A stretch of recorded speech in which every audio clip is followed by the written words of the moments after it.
Supongo que todo tiene un comienzo. Nunca tuve un recuerdo intenso de mis primeros años de vida. Quizá tuve la referencia que desde una sala de control nos dirigían y destinaban a nuestra próxima vida en la Tierra.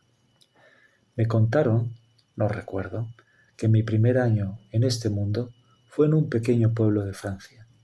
Isère es el departamento, cerca de los Alpes. Tan frío era el lugar que había que calentar las tuberías para que fueran funcionales y servir el agua para poder bañarse y cocinar. Supongo que infunde carácter ese frío, que años más tarde supe que haciendo duchas frías podía someter a tu mente dictadora y crear ese mismo carácter más férreo. Siempre se culpó a mi madre que dejándonos solo en la cunita y debiendo ausentarse para ir a comprar para hacer la comida, a mi padre yo me destapara y padeciera de asma posteriormente. Mis padres eran inmigrantes españoles que habían elegido el país vecino porque allí se ganaba 3 o 4 veces más que en su país de origen. Haber nacido en un país extranjero siempre me ayudó a entender y empatizar con todas las personas que emigraron de su país para obtener unas condiciones más favorables.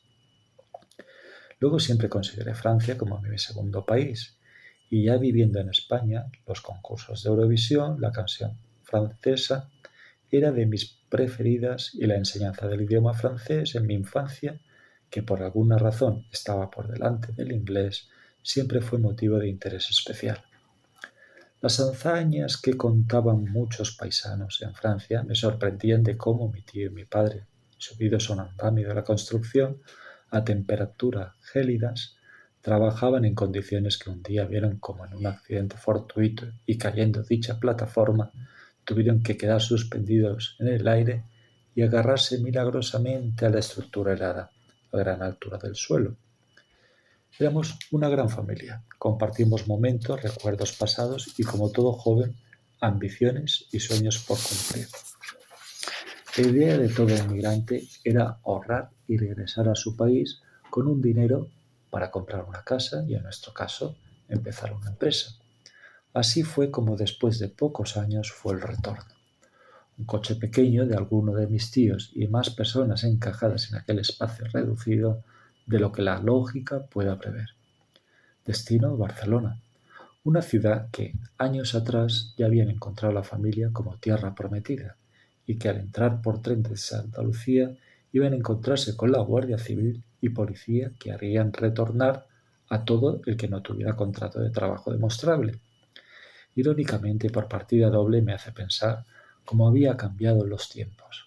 Doblemente migrantes y siempre ciudadanos de segunda, no solo el frío, sino la falta de dinero, de medios, estos elementos desfavorables nos habían dado precisamente esa fuerza, espíritu y carácter.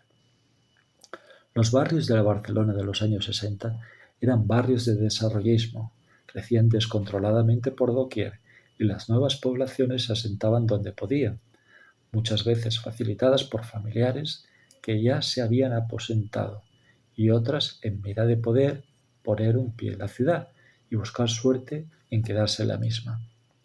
Como el resto de grandes ciudades de España, las regiones más pobres y con menos recursos vieron una posibilidad de progreso y poder dar a sus hijos otra clase de vida menos mísera que las que les tocó vivir en la no tan alejada guerra civil. Fuimos a parar a un pisito pequeño de mis abuelos maternos, sus 3 hijas y 2 de ellas con sus respectivos maridos y primeros hijos, toda una tropa que lo que menos podíamos disfrutar era de soledad y aburrimiento. Puedo decir que las familias que hay matriarcado, que ese era el caso, y existencia de hijas no cuñadas, todo era más llevadero, aunque las estrecheces eran patentes desde el primer momento. Me recuerdo con unos pantalones cortos hasta la rodilla, viviendo el día entero en la calle.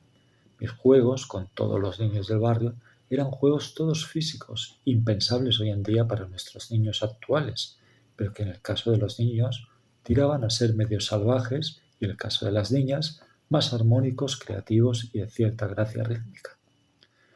No había día que no volviera accidentado con lloro si era de cierta gravedad y de sorpresa cuando me tocaba castigo asegurado. Yo no desistía en mis audiencias y desbordante imaginación emular a Tom Sawyer y el séptimo de caballería, mas de una vez hicieron batidas de búsqueda porque mis hazañas con mis vecinos más intrépidos duraban más horas de la cuenta y abarcaban más manzanas de casa de las convenidas. Aun así, no escarmentaba en programar el día siguiente más desafiantes aventuras por cumplir. Recuerdo una abuela que siempre cumplió el papel de segunda madre. Debido al espacio reducido del piso, dormía en la cama de al lado mío, ya que había cedido su habitación y la del yayo a mis padres y hermano pequeño, la habitación más grande. Era una fuente inagotable de fábulas. Estas eran historias de cuentos de tradición rural y oral que estaban llenos de mensajes y moraleja incluida al final de ellas.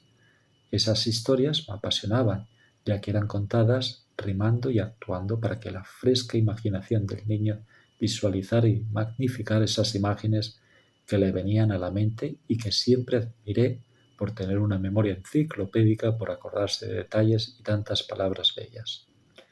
Qué envidia y qué lástima no recoger todo ese acervo cultural o poder simular tan solo una de aquellas historias, hoy día olvidadas en esta galopante y uniformizada sociedad. Cada persona dice que lleva un drama dentro. El que iba a ser mi tío, único varón y primogénito de mi abuela, dicen que murió a la edad de los 8 años, debido a un berrinche provocado por otros niños. Pienso hasta qué punto pudo ser el enfado, la impotencia o la frustración en una mente infantil de encontrar una solución y a la desesperación de una madre por ver una vida tan joven truncada. Ahora pienso el drama que tuvo que pasar mi abuela y entiendo su comportamiento de sobreprotección por sus 3 hijas que arrollaba como las gallinas cluecas, su veneración que sentía por mí, que heredé el nombre de su hijo fallecido y a la vez la envidia que generaba en mis primas, al ser yo uno de los pocos representantes varones en la familia, básicamente dominada por féminas. Estas las recuerdo con una habilidad que nunca supe comprender, como en una conversación que hablaban 4 o más mujeres, podían seguir el hilo de la misma, entenderse y contestarse sin problema alguno de comprensión humana. De bien pequeño, las observaba porque si osaba abrir la boca, era respondido rápidamente: «Calla, niño, deja hablar a las personas mayores». Más tarde, en la familia paterna, esa frase tenía variantes léxicas. Primero, habla a los mayores, o mi padre más bruto: «Cuando seas padre comerás huevos». Yo, en mi tierna mentalidad que se estaba formando, idealizaba los huevos como un manjar y un dispositivo que hacía entrar en el mundo los mayores por la puerta grande. Años después, la falta de referencias masculinas en esas reuniones me harían pensar por qué empatizaba y me sentía tan bien con las mujeres y las comprendía un grado más que el resto de los muchachos u hombres adultos. Siempre estuve rodeado de ellas, quizá porque yo mismo buscaba su amparo o inconformismo por las reglas establecidas.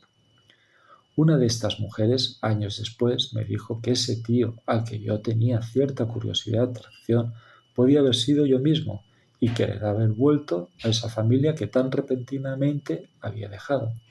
Nunca lo sabré. En todo caso, no me importa mucho el haber tomado el testigo, ya que volví a elegir. Dicen que tu alma elige la familia, una familia querida y dentro de lo que cabe bastante llevadera.